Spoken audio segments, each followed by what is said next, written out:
This is a Talk2Jack podcast with UnkuJack, exploring topics on heart, mind, soul, and the human experience. Let's talk.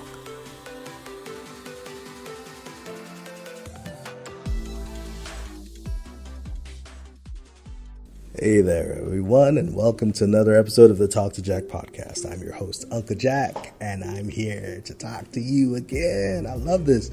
I've missed you guys. I think I'd like to talk. I didn't know this about myself. I'm guessing quite a few people around me knew this, but I didn't know this, and that's okay. Do what you're good at, right? So I'm doing what I'm good at, talking. And today, I want to share something with you that has been an absolute game changer for me and a bunch of people that I've been coaching recently. And I've shared this with them, and we've had discussions around it. And you can just see the light go off in their heads the moment we start talking about this thing. And it's just been an absolute revelation. It's completely transformed the way I approach my everyday. And in a lot of the people that I've been talking to, it's done the same thing for them. And I want to share it with you today. And hopefully you have the same reaction that we've had. And if you do, please drop a comment in the comment section or send us a message or send us an email. We'd love to hear from you to know that we're impacting people positively the way we know that we're designed to do. And so here we go today.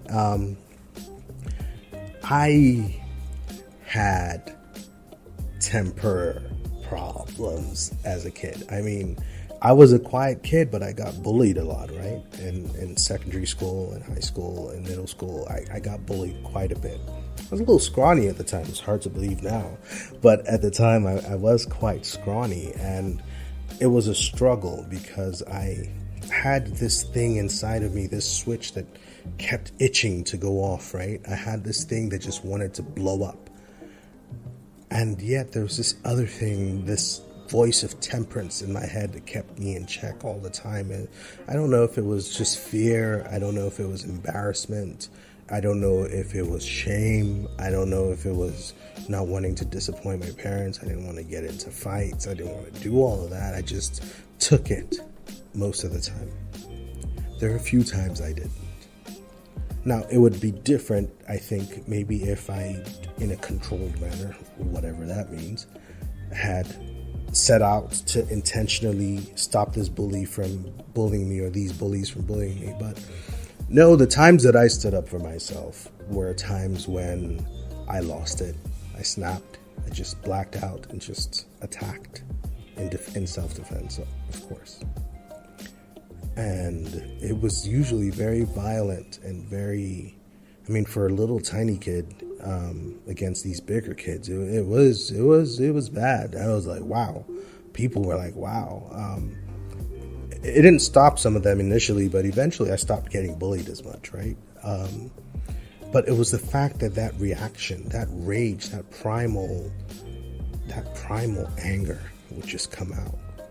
And it was something that I struggled with for many years until I got into a little bit of martial arts and self-discipline and self-defense training and things like that. And then I learned that with that power, with that knowledge of the things that you learn, you didn't have to react. You didn't have to lash out. You didn't have to hurt other people. You knew stuff that could probably take them down permanently, and you didn't have to do that. So I learned how to walk away. And I think a part of that learning how to walk away, a part of that learning that I did not have to react, learning that this person could try, they could bully me, they could try to bully me, but I could take them down if I wanted to, knowing that I had that power, made it okay. It didn't feel that bad. It didn't feel like it warranted a response for me at those times, which is quite interesting because I forgot all of that. And I've lived the majority of my adult life constantly trying to fight down anger and trying to fight down getting upset at people who take the piss, people who intentionally take advantage of you, or people who think because you're calm or peaceful, you know, they can run roughshod over you. And then recently being in the past year or so, I came to this revelation about how I changed who I was to fit into what these bullies, these strong ones, these ones who took advantage of their positions and their power over me, to take advantage of me. And so I just adapted who I was, stopped being who I was meant to be, to conform more with what they expected, so that there wouldn't be conflict, so that there wouldn't be chaos. And I say this a lot, but in and of itself, there's nothing wrong with that. There's absolutely nothing wrong with changing some bits about yourself if it means peace.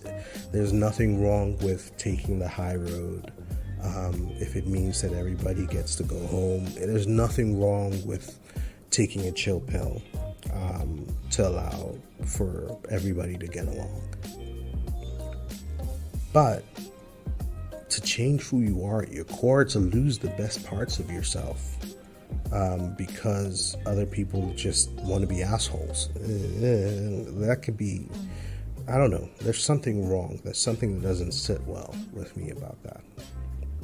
So what did I do? The moment I came to that realization, it's probably about 10, 11 months ago now, I realized something.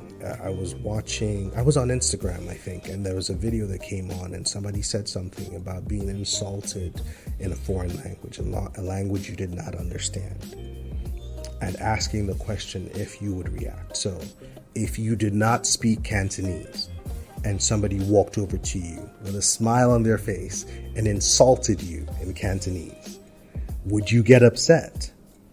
Probably not, because you don't understand a word they're saying. You would more likely smile back and nod your head, I don't understand you. And that would be that. But the moment they would come over to you and say something like, yo mama, da da da da da, you'd be like, what you say about my mama? And then we've got a fight on, right? You get upset. You want to lash out. Why would you insult me? They insulted me. They told me I was this, and they called my mother that, and they said my wife was that. No, we can't get away with that. I can't let them get away with that. Why? Why is it that the same words spoken by the same person, but in a language you did not understand, would elicit one response, and the same words spoken in a language you do understand by the same person would elicit another response? What that told me, and what that related to me, was that those words mean nothing without the value that I give them. Hear me now. If someone is not physically bigger than you, physically able to dominate you, physically able to hold you down, push you down into the ground, submit you, force you to do something, force you to react because you're physically powerless to fight them off or to resist, if that is not the situation that you're in, then any reaction that you have in any other scenario is by your power. You have given that thing power. You have given that thing control. You have given that thing meaning. So if someone says your mama's fat, if that offends you, it's because you have given those words power. Because if they said it in a language you did not understand, you probably would not react the same way.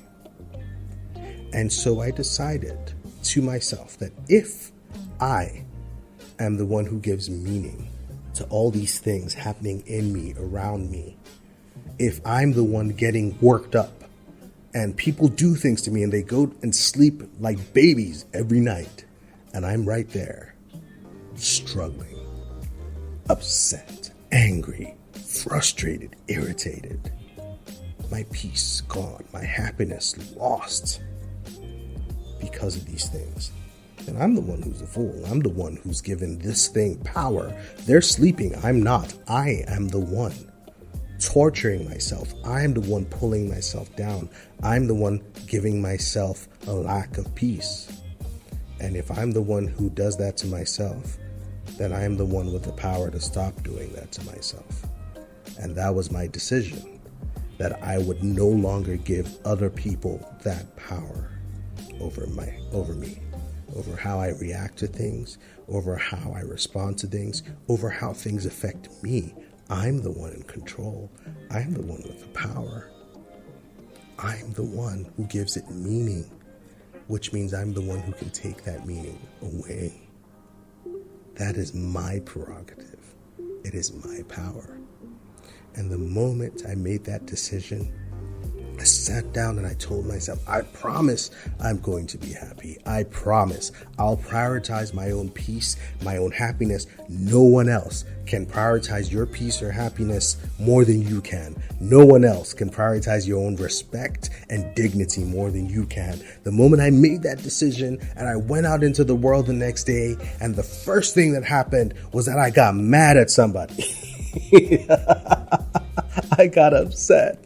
Someone pissed me off the very next day. Right after I made that decision, I got pissed off. Very pissed off. And then I came home deflated. And I thought, fuck. Well, that didn't go well. And my sister told me something. I told her, I said, I failed. I told her right away. I'm like, I failed. I went out there and determined to live my peace and live my joy and to prioritize my happiness. And I failed on my very first day. And she said very simple words to me. She said, okay, so you start again tomorrow. That's what she said. And that's exactly what I did. And I'm pleased to say, I'm not saying that I've been 100%. I've lost my cool 4 times this year so far. And twice I've vocalized it, including that first time. And the other 2 times I know I was upset inside of me, but I didn't express it. But to only get upset 4 times this year, that's amazing. It's working. I took my power back. And you know what? Next year, my goal is 2 or none, if I can help it. The point is, it's not about whether I get upset or not. It's not about whether or not I get angry or somebody pisses me off or not. That's not the goal. That's not the objective. The objective is to maintain control over my own peace, to maintain control over my own joy, to realize, to remind myself constantly that I am the instrument of my peace, instrument of my own joy. I am the one who gives power and meaning to the things that other people say to me, to the way other people approach me, to the things other people do toward me. I am the one who gives that power. And if I choose not to give it that power, then it will not have that power. So I challenge you to take back your power, to take back your control. I hope that you found this topic as inspirational as it's been for myself and my friends and some of my clients. I hope that you have found meaning in some of these words that have been spoken today. Please share your thoughts with us. Please comment below if this meant something to you. Please send us a message. We'd love to hear from you. We want to know that we're touching you in a special way, in one way, that we're touching you in a good way, right? I hope that you found this inspirational. Take care, share this video, share this podcast with your friends, with your family, with your loved ones. Stay safe. Take control of your own destiny. You're the one in control. You give meaning to your life. Take care, everyone. And as always, be inspired. This has been the Talk2Jack podcast with UnkuJack. Tune in next time for another episode.